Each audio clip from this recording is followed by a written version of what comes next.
Jadi pejabat itu memang betul-betul gila-gila. Saya pernah masuk di temanku menelpon. Saya kan tidak pernah itu masuk di dunia hiburan. Dia telepon, kau datang di sini cepat. Ada hampir semua, ada PJ Bupati, ada semua kepala dinas. Kau datang. Pas saya datang langsung ada yang kepala dinas dia duduk begini. langsung begitu. Ada yang tiba-tiba saya lihat dia sudah pulang kosong. Pulang.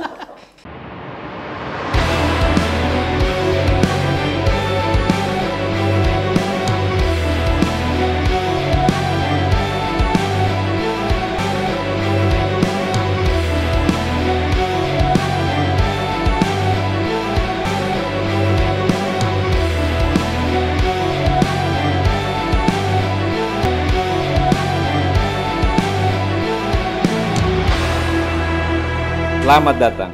Assalamualaikum warahmatullahi wabarakatuh. Hari ini istimewa. Biasanya kita lihat gambar beliau ini di billboard atau mendengarkan notifikasi atau apapun itu yang menyangkut media sosial, baru kita bisa temukan. Tapi hari ini saya sangat berbahagia karena hunting sekian lama saya bertemu dengan Bunda Tia Sarnani. Selamat datang di podcast The Halo Leset, Bunda. Bagaimana kabar Bunda? Baik. Mungkin sebelum ini saya minta jangan dipanggil Bunda mungkin. Saya panggil apa? Tia Sarnani. Kakak saja. Kakak saja. Ketuaan sih kalau Bunda. Oh gitu. Iya. Baik Tia. Kita 2 minggu lalu ya sempat komunikasi itu baru bisa sampai ke sini ya? Sebulan barangkali. Sebulan ya? Sebulan lebih. Sebulan lama lebih. Sekali. Apa kesibukan Bunda? Ya, kalau saya di Jakarta kebanyakan cari inspirasi gitu. Jakarta? Jakarta. Cari inspirasinya ke sana? Inspirasi dan istirahat juga. Istirahat ya, istirahat. Di Jakarta ya? Jakarta. Istirahat itu tidur, bisa tidur dengan baik. Kalau di sini kan tidak bisa karena banyak tamu? Banyak tamu. Tamunya bukan tamu-tamu yang mau jadi apa sih namanya, relawan atau orang mau datang datang supaya kampanyekan saya, bukan. Tamu-tamu yang orang-orang yang bermasalah. Gitu. Orang-orang bermasalah? Bermasalah, punya cari masalah. Solusi ke cari solusi ya. Jadi kalau kita punya masalah nanti kita cari solusi sama Kak Tia, Pak. Kak Tia, ini kan kita kenal Kak Tia ini begitu tajam, kuat di media sosial ini. Iya. Tiba-tiba masuk ke pentas politik 2024. Apa inspirasi dan apa kisah di balik ini? Kok tiba-tiba masuk ke dunia politik? Letihkah, capekkah di dunia media sosial sampai pergi ke DPD ini? Saya itu masuk ke dunia sosial, sosmed. Sebetulnya awalnya saya seorang politisi. Politisi, deklarator PAN. PAN startnya saya, deklarator dan terpilih jadi anggota DPR. Di Sultra? Sultra. Berarti sebelumnya pernah jadi anggota DPR? Tidak dilantik. Maksudnya? Tidak dilantik karena waktu itu sistemnya bukan suara terbanyak, urutan. Nomor urut 1, iya. Waktu belum diamandemen undang-undang kan masih nomor urut 1. Jadi saat itu Bunda di nomor urut berapa? Saya itu sebetulnya waktu itu jiwa muda yang kalau orang sini bilang makan puji ya, makan puji gitu. Maksudnya gini, makan pujinya gini. Walaupun nomor urut dari aturan KPU di partai kita waktu itu PAN, PAN itu suara terbanyak, siapa yang terbanyak. Jadi waktu itu hari saya tidak pusingkan tentang nomor urut. Saya bilang biar saya nomor urut 100, saya terpilih Ji. Gitu makan pujiku. Ternyata saya nomor urut 2, saya bilang saya cuek saja nomor urut 2. Dan nomor urut 1 om saya sendiri. Oh begitu. Terus saya suara terbanyak, dia nomor urut 1, dia dilantik. Ya, setelah itu saya keluarlah dari partai, saya melawan. Karena saya pikir saya sudah menghabiskan uang, tenaga. Dan waktu itu saya merasa sampai sekarang pun, saya ini punya pelanggaran. Terhadap? Terhadap masyarakat, tentang pilkada ini juga, pemilihan ini juga sendiri. Karena yang pertama yang bikin itu serangan-serangan fajar itu saya. Saya. Karena sebetulnya awalnya saya bukan serangan fajar, saya bukan. Awalnya. Saya memang suka berbagi orangnya. Saya tidak akan turun ke masyarakat kalau saya tidak bawa uang. Pasti saya kasih semuanya yang ada di situ. Gitu. Baik itu mungkin maaf ya penjual kah, mau ibu-ibu kah, siapapun yang saya lihat. Kasih? Saya kasih. Jadi waktu pemilihan waktu itu kebetulan saya punya rezeki yang banyak. Dari hasil orang tua ya, keluarga, sudah saya bawalah ke masyarakat. Saya menyerang kiri kanan terus suaraku banyak. Jadi dan saya satu-satunya waktu itu orang tidak menyerang. Jadi semenjak itu saya lihat serangan pajak terus orang. Menjadi bagian dari proses kampanye. Iya. Jadi ini yang dianggap apa ini? Dosa atau apa ini Bunda? Kesalahan atau apa? Sebetulnya awalnya saya bukan kesalahan, memang saya senang bagian berbagi. Senang berbagi. Akhirnya orang lain yang tidak suka berbagi ikut-ikutan. Seharusnya jangan ikut-ikutan gitu. Harusnya mereka pakai modal sendiri nih. Iya, cara jadi, sendiri. Kisah money politik ini berasal dari kisah tentang membagi. Kebiasaan memberikan sebagian rezeki kepada orang lain. Dan itu menjadi role model sekarang. Iya. Tidak bisa pilkada atau pileg kalau tidak ada uang untuk serangan fajar. Dan yang paling gawat itu kasihan caleg kota. Selain mereka menyerang serangan fajar, mereka juga sudah harus ada orang daftar yang mau diserang. Tidak bisa serang sembarang. Sudah didaftar orang-orangnya iya yang mau diserang. Dan serangannya sudah bervariasi. Bisa kaya kita nanti di kota Kendari ini. Begitu banyak orang akan menyerang ini. Iya. Tapi kan orang yang mau diserang sudah jelas orangnya. Sudah terdaftar. Misalkan ini sama serang, sudah terdaftar.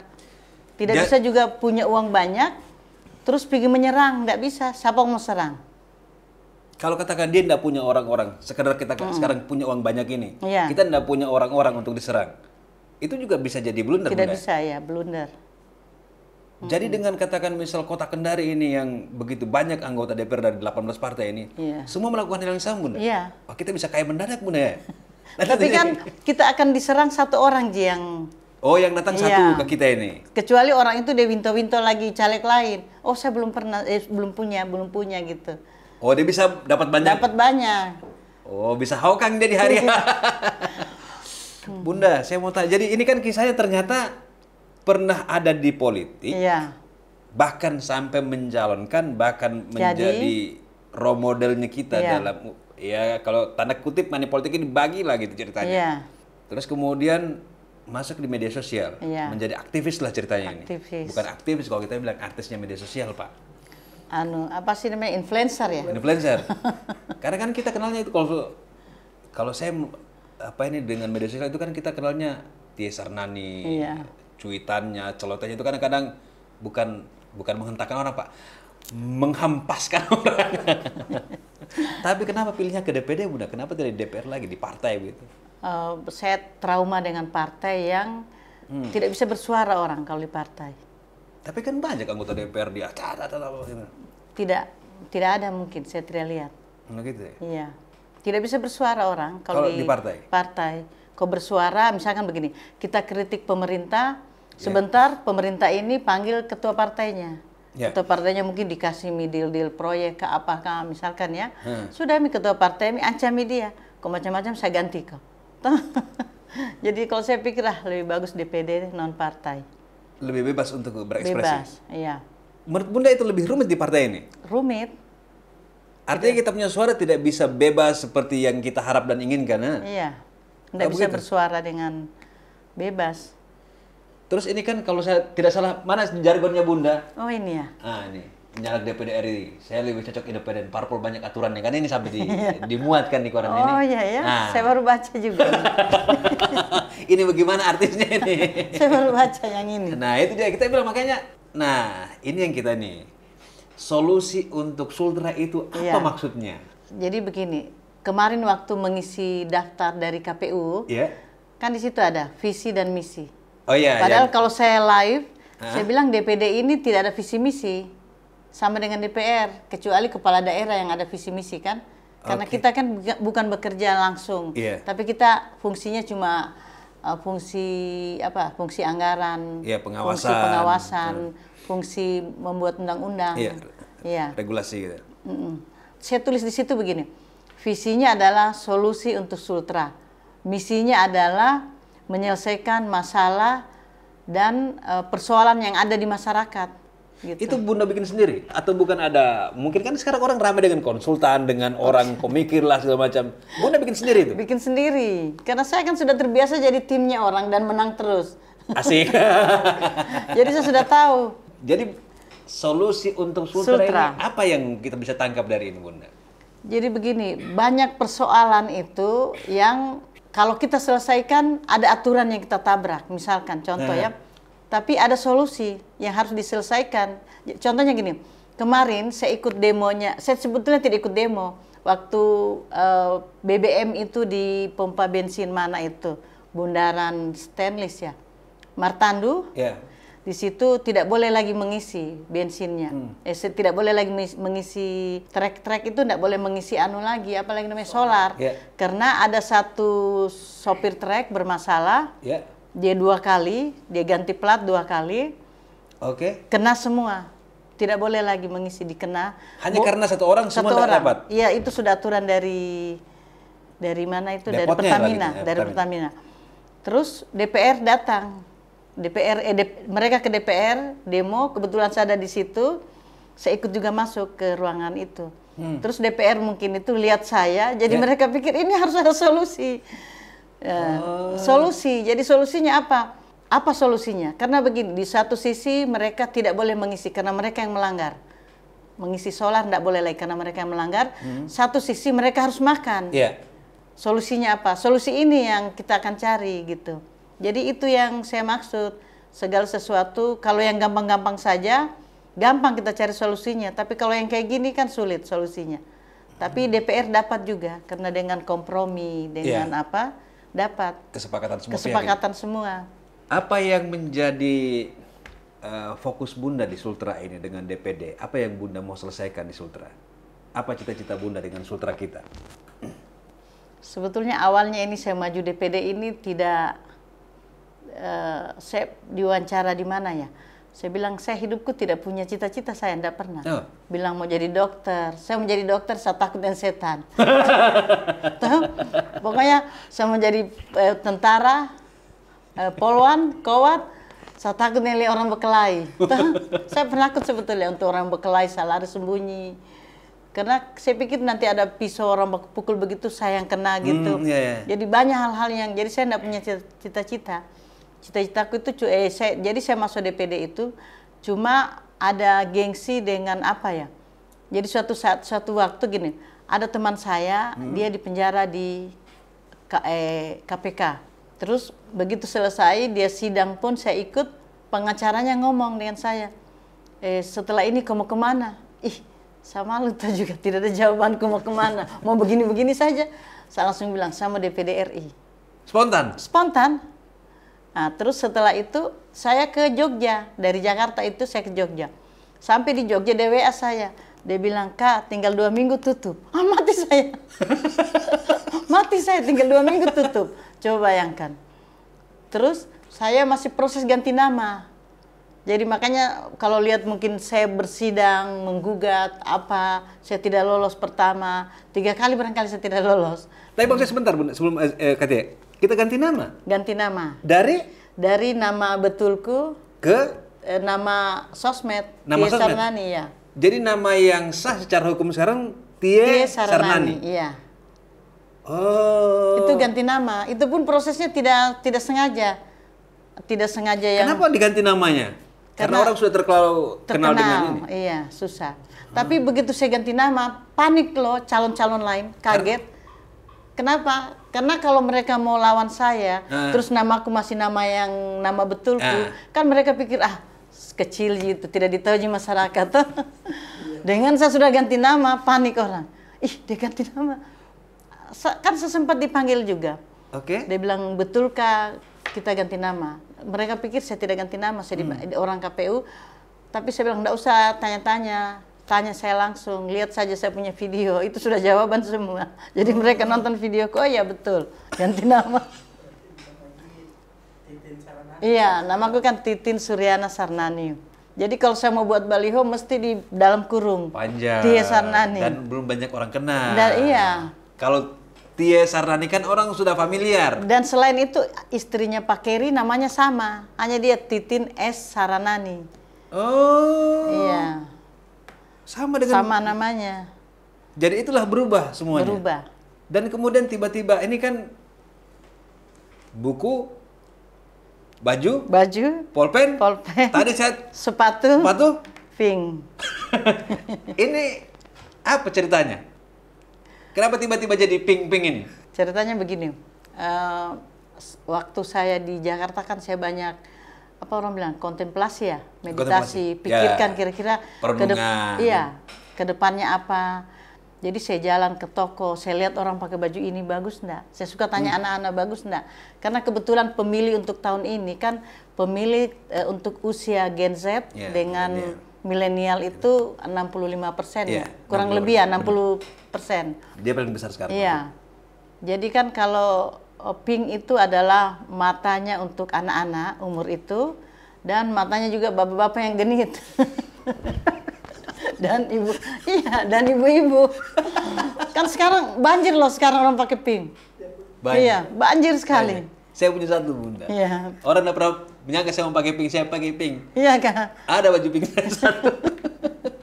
Tapi pink buat laki lah ya. Iya. Kalau gunakan ini Kakak Tia kan lebih ke warna wanita kan? Iya. Lebih feminim. Kalau saya warna yang jantan. Nah. Jantan. Tapi kan juga. Pinkku kan banyak, ada yang lebih tua, ada yang lebih muda.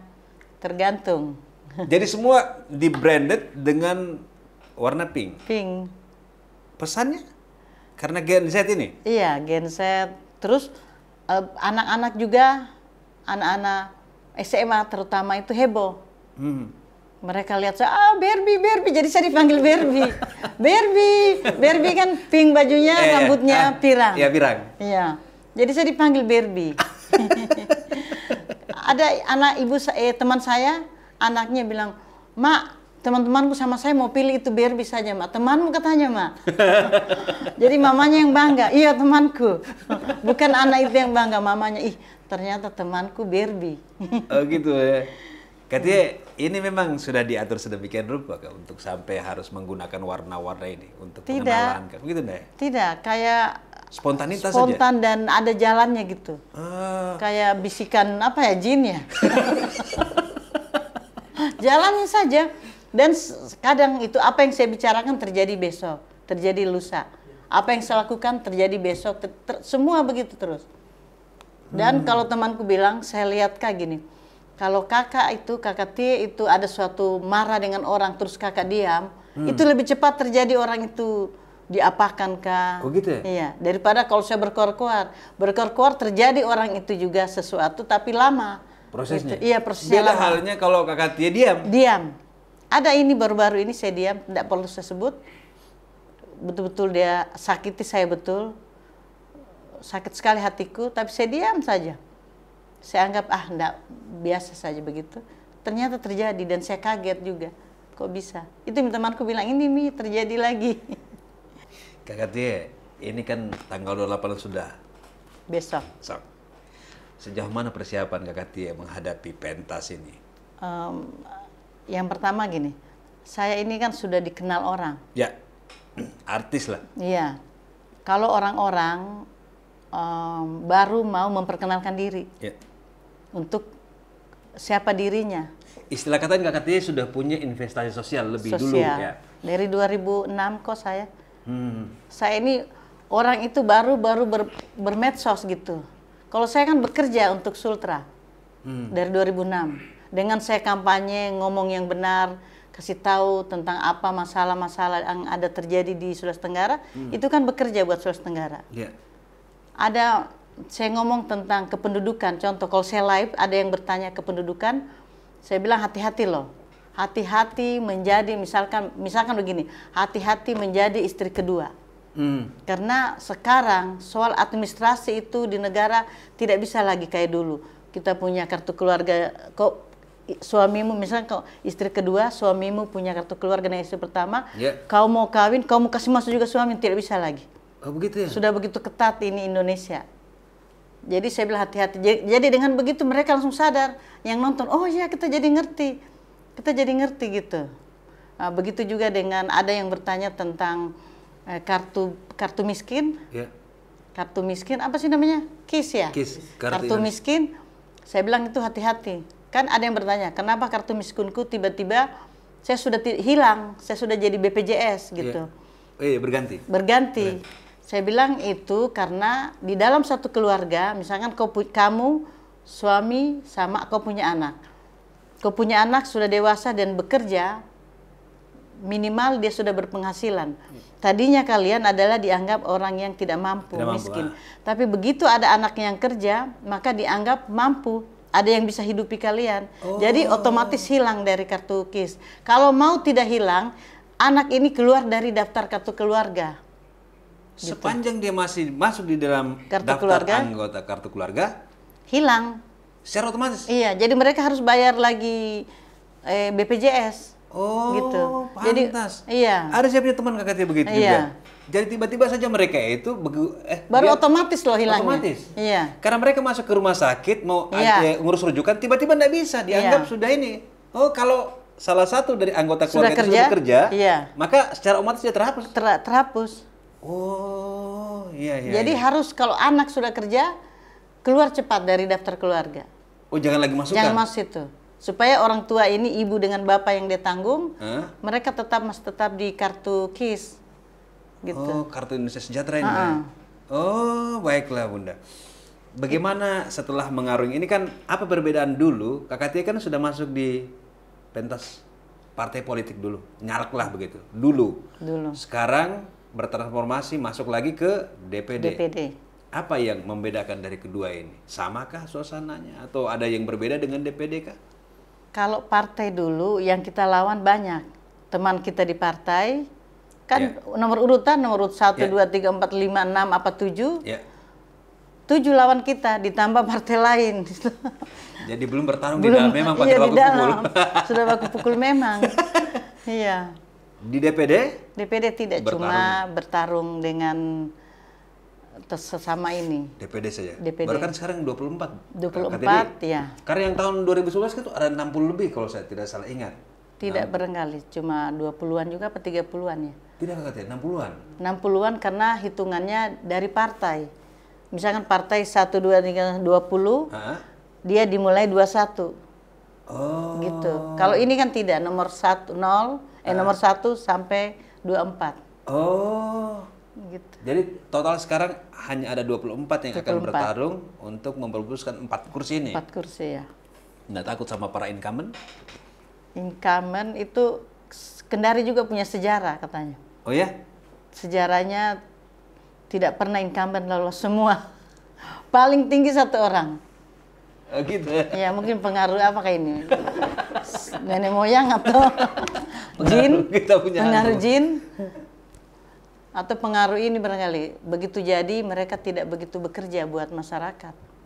Jadi orang butuh yang, padahal kalau saya sih tidak sulit ya, apalagi mereka punya gaji, punya uang yang banyak. Kalau katakan ke depan ini Kakak Tia, Allah kasih rezeki lah jadi salah satu anggota DPD Provinsi Sulawesi Tenggara, apa yang pertama kali Kakak Tia mau lakukan? Sudah dilantik, ceritain lantik, anggota DPD, apa yang Kakak Tia mau lakukan pertama kali? Pertanyaan ini pernah saya ditanya waktu saya live. Terus ada yang dia bertanya, langsung dia sambung, jangan sampai mati HP-mu. Dia sambung. Kita belum jawab, dia sambung. Terpaksa yang saya sambung ini, jangan sampai mati HP-mu. Saya jawab, so pasti mati. Kalau kalian tidak membantu kami. Kan ada begini, orang bagaimana kasihan, saya hitung bukan DPD ya, anggota DPR. Bagaimana mau terpilih dan tidak mati HP-nya kalau dia sudah menyerang. Terus begitu dia jadi, masih datang lagi orang. Ucapkan selamat, apa, macam-macam, mulai masalahnya muncul. Anaknya kamu sekolah, mau ini, macam-macam. Bagaimana mau tidak mati HP-nya dulu, dia harus tarik napas dulu dong. Jadi kalau saya sih gini, kalau mau jangan dimatikan HP-nya itu, bantu orang. Kau lihat kok kira-kira ini orang memang suka di masyarakat, suka bekerja. Di masyarakat bantu. Supaya orang-orang juga tidak, saya bukan bela anggota DPR ya, saya kasihan. Saya kasihan lihat. Oh begitu? Iya.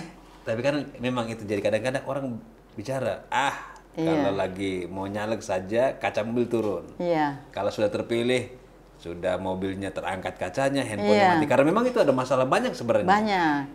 Kesian orang.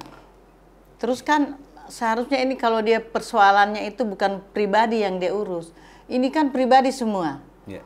Yang diurus kan mulai dari jalannya, misalkan jalan di rumahnya rusak, itu kan umum, Ji. Yeah. Tapi kalau anaknya mau masuk sekolah, Datang diurus, iya. Mau kawin, minta dibelikan, dijual tanahnya, uang panai, apa. Itu kan semua tahu. Jadi orang jangan melihat sisinya dia sombong atau tidak mau temui orang. Ada alasan lainnya sebenarnya. Iya, alasan lain. Iya, iya. Saya juga bicara begini. Kenapa saya kampanyenya begini? Setelah saya merenung beberapa tahun ini, saya sering begini. Saya anggap pejabat, baik itu bupati, gubernur, wali kota, saya anggap dia berhasil kalau dalam pemilihan ini dia bisa hilangkan serangan fajar. Gitu. Bisa hilangkan serangan fajar. Bupati ini, bupati, gubernur, wali kota, bagaimana caranya? Habis KKT mulai duluan, bagaimana ceritanya KKT? Makanya, padahal saya kan tujuanku itu kasih orang, bukan serangan fajar. Sebenarnya KKT niatnya itu sedekah. Kasih orang, sedekah. Tapi akhirnya jadikan template ini, dipikir ini akhirnya jadi serangan fajar ceritanya. Serangan fajar. Oh, banyak nih arti masalahnya KKT ini sebenarnya. Iya, Di. Tapi memang di saat itu tidak ada yang menyerang KKT. Tidak ada, saya Ji. KKT saja yang iya, baru dengan sombongnya kan saya bawa di mobil uang 2 kantong bersusuk. 2 kantong penuh turun bagi-bagi gitu. Tapi tidak ditangkap saat itu KKT. Belum ada kan aturan. Oh, regulasinya belum ada. Bawaslu mungkin sudah ada apa sebelumnya? Belum ada. Belum ada kayaknya. Masih KPU. Iya, KPU. Bawaslu belum ada. Belum ada. Kan Bawaslu itu produk terbaru kan. KKT. Coba mana kita tampilkan kau punya data, friend. Nah, ini di pentas DPD ini. DPD ini ya? Iya. Nah, ini tiba-tiba orang lihat KKT itu serang namanya ADT. Kenapa maksudnya sampai terjadi ini? Apa dasarnya? Ini karena ini menurut saya dia yang buat ini kontennya. Iya, konten. Dia bikin. Dia bikin. Untuk menaikkan popularitas dia. Menurut saya silakan kau buat konten yang menaikkan kau punya popularitas, tapi jangan menjatuhkan orang. Jadi saya ini sebetulnya saya bela yang lain. Bukan hanya KKT sendiri sebenarnya. Iya, karena di sini kan cuma berapa yang dia muncul? 1, 2, 3, 4, 5, 6. Yeah. Sementara Sri Kandi yang maju itu ada 9 orang. Yeah. Kesian, saya telepon yang 3-nya, kenapa namamu tidak masuk? Lawan, biarkan, saya ada yang 1 tidak bisa. Pokoknya begitu saja diam-diam ke apa. Mereka marah juga tapi marah bingung gitu. Ini saya melawan ini, karena saya pikir tidak boleh begitu. Artinya kalau katakan mau main fair ya silakan saja, gitu dia. Tapi ini bukan masalah pribadi. Tidak ada sama sekali. Sentimen meninggal ke calon yang lain begitu KKT? Tidak pernah. Cuma satu yang ada sentimen pribadi. Marbonte. Gitu. Coba tampilkan yang lain. Nanti secara broad random aja. Iya, nanti di ini kan ini tentang ketua ketua bank. Bank ini. Terus kemudian yang lain lagi. Maju lagi, friend. Apa lagi? Ini mantan gubernur, maju lagi. Halimasi ini. Ini anaknya pula ini. Terus ada lagi. Nah, ini si Mandra ini. Kakak Tia takut dengan masalah-masalah ini? Maksudnya ini kan orang bisa, ya namanya manusia ada jahatnya atau apa segala macam. Ini Kakak Tia ini, wah gencar sekali. Pang gitu dia. Iya ya. Iya. Nanti orang ada yang jahat cubit kita atau kemana? Iya. Saya sudah pernah juga disarankan dan saya sewa ajudan. Jadi ada ajudan? Ada ajudanku. Tapi ternyata tidak ada gunanya. Tidak ada gunanya. Kita pergi justru bagus sih dia menjaga saya. Saya pikir, kenapa kau menjaga saya tuh? Nanti lama-lama saya bawa mobil, kau naik motor saya bawa mobil gitu. Ini kan kayaknya aromanya kan berbau kontroversi semua ini. Iya. Dan di Sultra kita atau bahkan di Indonesia jarang yang berani segetol ini. Kan itu butuh mental yang kuat, butuh ya istilah tanda kutip kan orang, KKT itu ada backingnya, ada ininya, ada itu, begitulah orang sampai berani kayak begitu kan, ya tidak mungkin berani frontal. Tapi maksudnya ini berani berurusan dengan ini KKT, enggak ada. Kan kita manusia biasa nih, was lah, apalah gitu. Enggak pernah saya, karena jalan sendiri. Jadi? Iya. Nah, saya kurang tahu juga kenapa saya malah mungkin mereka yang, maaf ya begini, istilah gini, saya masuk di suatu hotel, sebuah hotel ya, masuk subuh jam 3, kita mau masuk salah jalan juga ceritanya. Ketemu orang yang mau salah jalan juga, mereka lari terbirit. Padahal dalam hatiku sama-sama aja ini sebetulnya. Hanya ada orang yang lari, ketakutan, gemetar. Saya bilang, jadi ini yang membuat orang mungkin, penjahat pun mungkin kalau lihat saya dia lari memang duluan. Ini kan, ini yang kalau KKT hadapi itu kan semua pembesar-pembesar negeri lah, di kita lah itu kan. Ada mantan gubernur, ada direktur BPD, ada anaknya lah, ponakannya, dan orang-orang yang, ini kan kayak seperti kasus Robin Hood. Jadi berbuat untuk dan sesuatu yang beralasan lah. Menjaga semangat itu KKT apa yang dilakukan? Kan sudah pernah panggil pengawal itu dia. Tapi tidak bermanfaat. Tidak bermanfaat. Bisanya mungkin pengawal ya jadi sopir saja dia mungkin. Karena kalau terlalu capek, toh sebagian terlalu capek. Sebetulnya apa deh? Tidak ada mungkin. Mungkin karena orang-orang juga, masyarakat banyak yang suka dengan saya begini, mereka yang menjaga saya. Begitu. Dan tidak, saya menulis itu begini. Terkadang saya cuma punya imajinasi. Saya tulis status. Begitu saya tulis, orang inbox saya. Ini data, ini data, ini data. Orang WA. Betul yang ketulis ini data. Dan itu cuma imajinasiku. Awalnya hanya imajinasi, kemudian masuk dalam sebuah status, orang ngasih data. Data. Dan itulah yang menjadi dasar KKT untuk bersuara dengan lantang. Kan tidak ada yang berani. Siapa mau pergi bicara-bicara itu masalahnya anaknya Pak Gubernur, mantan. Gubernur aja bahkan sekalipun. Tapi KKT kalau bikin cuitan atau bikin video kan itu menghujam di hati.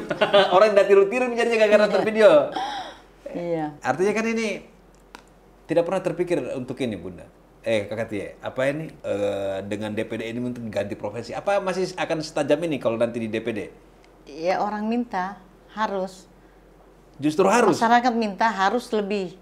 Saya bilang mungkin kalau ke depannya kita sudah bikin tim. Jangan saya semua, karena ini kan saya semua, jadi energi saya habis.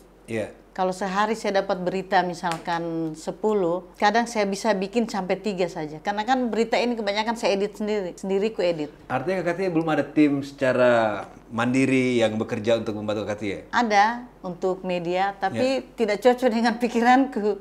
Mereka memotong kadang berita yang terlalu panjang, terlalu banyak, dan tidak tajam. Saya harus tajam, gitu. Kalau saya sendiri kan saya tahu di sini saya potong, di sini saya masukkan ini. Iya, kalau orang-orang tidak mau juga, saya sudah pernah suruh, coba. Jadi saya tes orang itu, coba kau bikinkan saya berita tentang ini. Saya buat beritanya, ternyata saya lempar di masyarakat juga. Orang bilang, kenapa kau sudah loyo? Saya ditelepon, kenapa kau loyo? Oh, bagaimana itu kita diganggu, kenapa kau loyo? Jadi tajamnya itu berkurang? Iya, berkurang. Jadi harus sendiri. Jadi makanya saya bilang ke depannya, karena DPD ini kan utusan daerah. Jadi permasalahan semua daerah.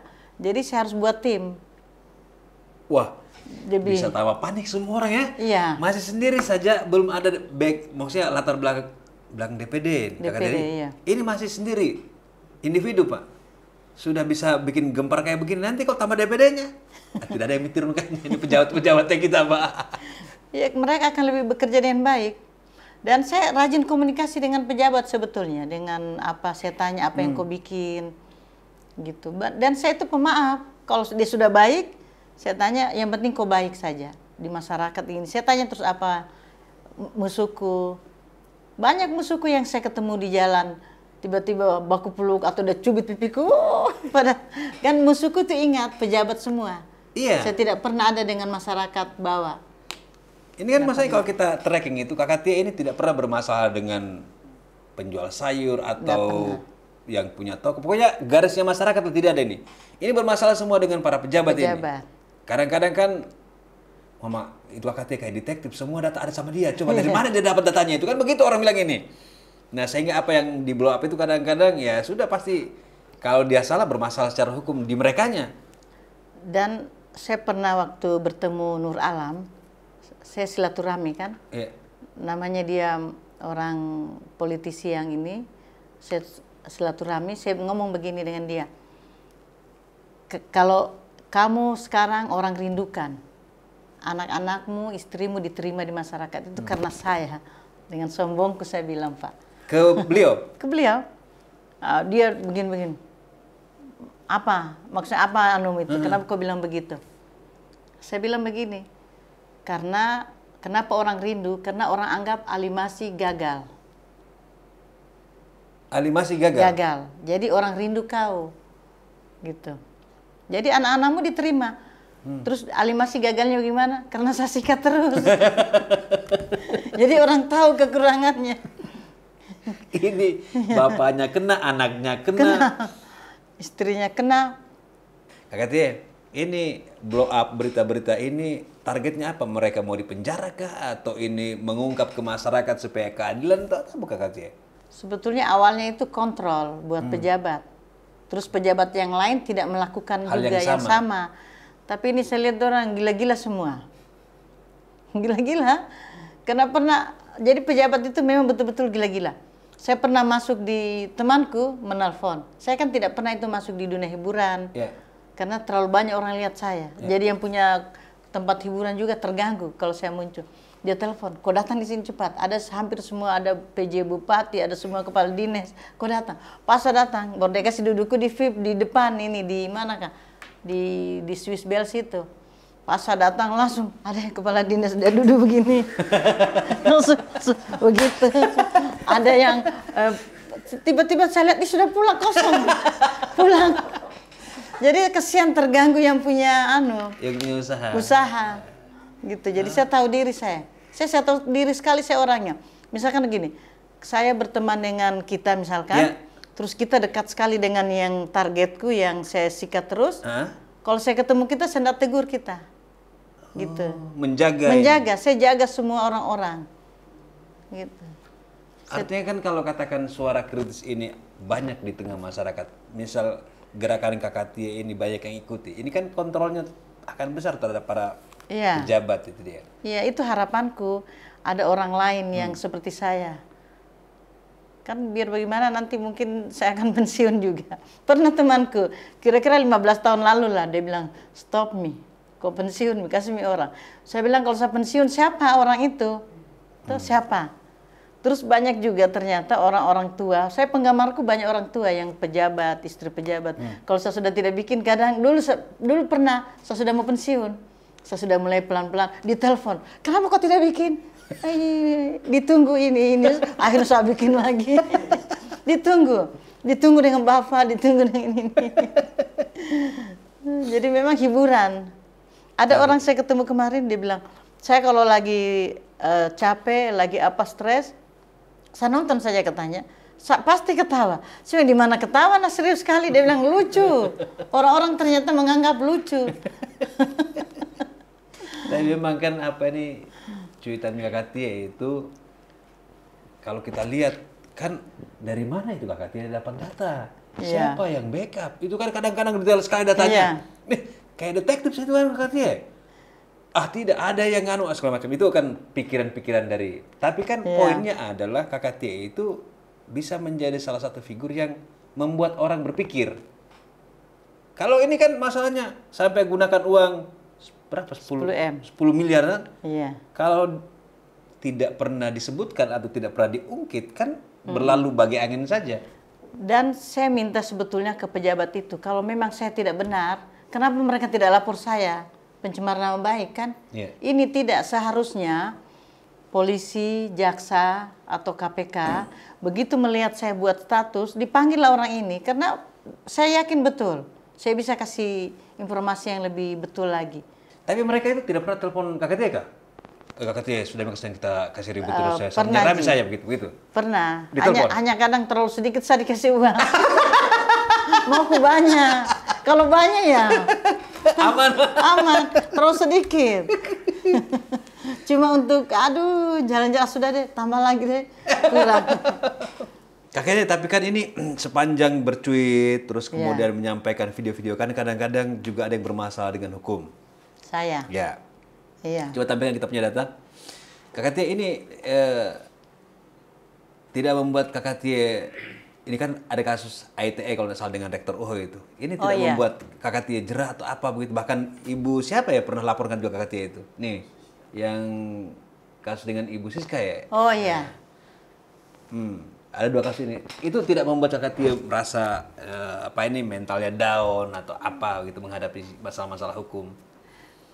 Tidak, sebetulnya begini, undang-undang IT itu kan pasalnya pasal karet kebanyakan di dalam. Walaupun kau bicara yang benar, gampang kau dicarikan. Yang penting begitu kau lawan orang, kau sudah bisa untuk dicarikan pasal. Yeah. Jadi saya pikir kau baik saja kau bisa dicarikan pasal. Lebih bagus sikat memang dia, supaya pulih memang tuh di depan. Maksudnya pulih memang itu dia stres memang, kita dilapor juga.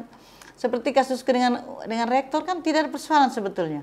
Karena begini, yang saya tuduhkan dia profesornya. Tapi kan yang saya tulis ijazahnya juga palsu. Profesor kan tidak ada ijazah. Toh, tidak ada ijazah profesor. Terus mereka, waktu saya di BAP, profesor.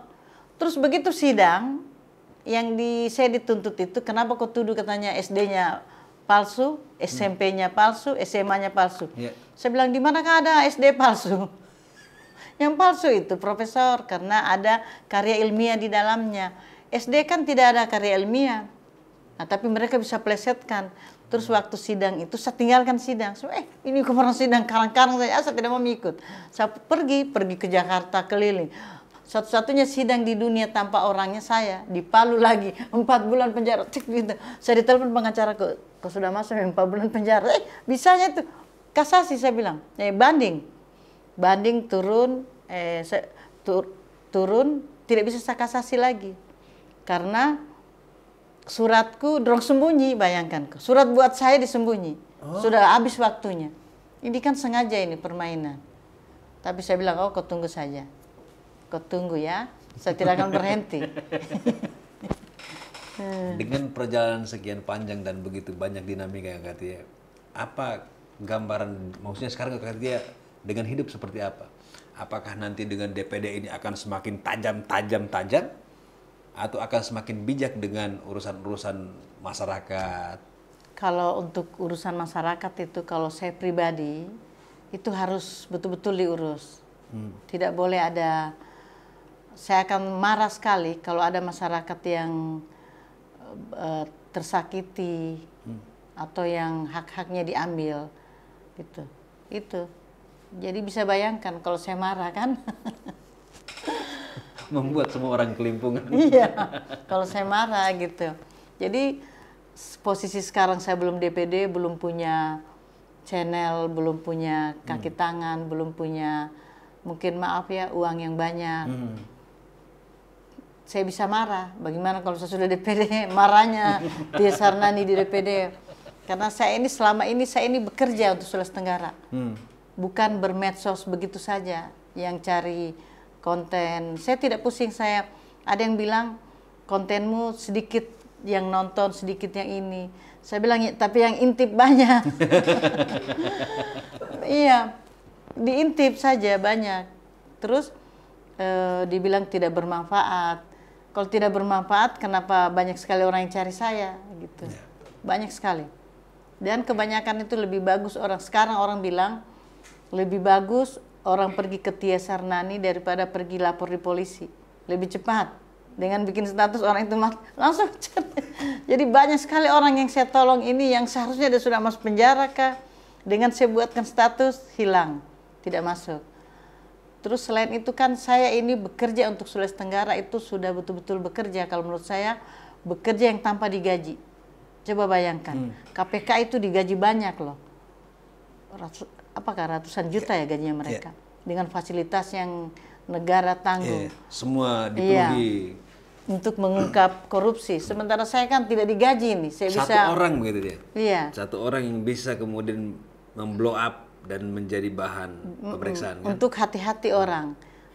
Bayangkan tidak digaji, saya ini bekerja untuk masalah korupsi ini. Luar biasa. Artinya ini kan butuh keberanian. Kakak Tia, terima kasih banyak kita sudah mau datang di tempatku. Nanti akan saya undang begitu sudah masa kampanye.